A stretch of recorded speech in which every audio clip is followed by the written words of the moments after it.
People say Bitcoin is mined, like gold, but there are no tunnels, no shovels, and no pickaxes. Instead, Bitcoin mining happens with math, computers, and electricity.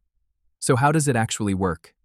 In the next few minutes, I'll break down the entire process step by step, from how transactions are picked up, to the puzzle miners solve, to how new Bitcoins are created. But before we dive in, make sure to like this video and subscribe to Crypto Made Simple. Here, we take complex crypto ideas and explain them in plain language. Alright, let's start with what really happens the moment you hit send on a Bitcoin transaction. When you send Bitcoin to a friend, it doesn't immediately land in their wallet. Instead, it enters a global waiting room called the mempool. Think of the mempool like a digital post office. Thousands of payment requests are sitting there, waiting to be processed. Miners are like the postal workers, but they can only deliver so much mail at once. A block can only fit a certain number of transactions, usually around 2,000. So, what do miners do? They pick the ones with the highest postage, or in this case, the highest fees.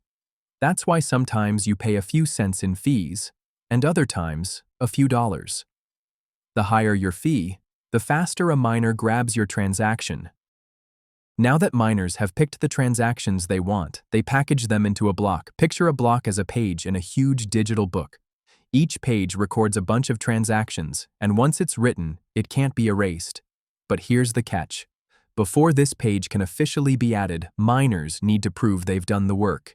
This system is called proof of work. It's the security guard of Bitcoin. Without it, anyone could just scribble fake transactions in the book, like saying they sent coins they don't really own. Proof of work forces miners to spend real resources like electricity and computation, which makes cheating far too expensive. Here's where the magic happens, the mining puzzle. Every block has data inside such as transactions, timestamps, and a reference to the block before it.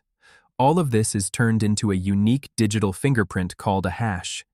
But not just any hash will do.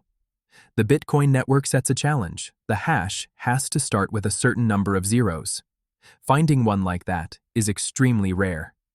So miners keep changing a number inside the block called the nonce and run the block through the hash function again and again, billions, even trillions of times per second. Most attempts fail.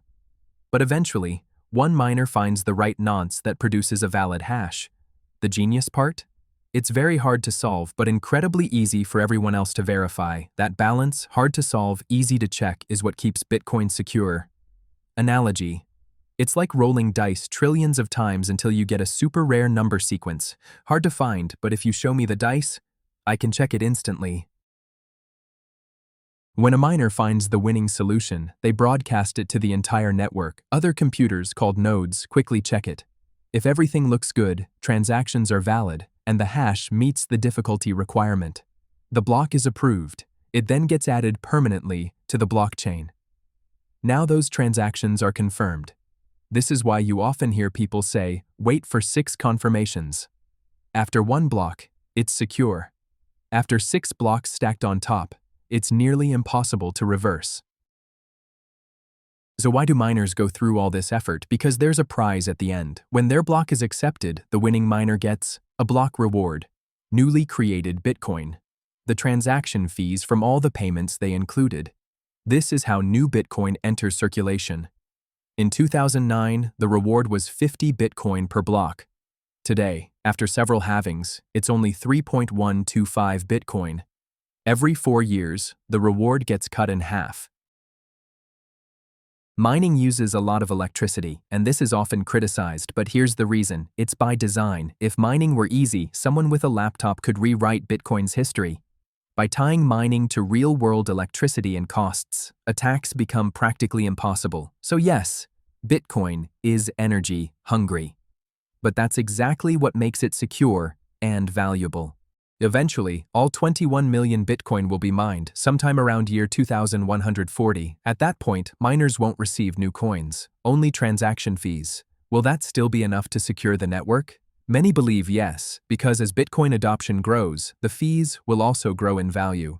But one thing's for sure, mining will always remain the backbone of Bitcoin's security. So let's quickly recap. Transactions go into the mempool. Miners package them into blocks. They compete to solve a cryptographic puzzle. The winner gets rewards and secures the chain. Bitcoin mining isn't digging in the dirt. It's computers, energy, and incentives working together to secure digital money. What do you think? Is Bitcoin mining worth the energy it uses? Let me know in the comments. And if you found this explainer helpful, don't forget to like this video, subscribe, and share it with anyone curious about how Bitcoin really works.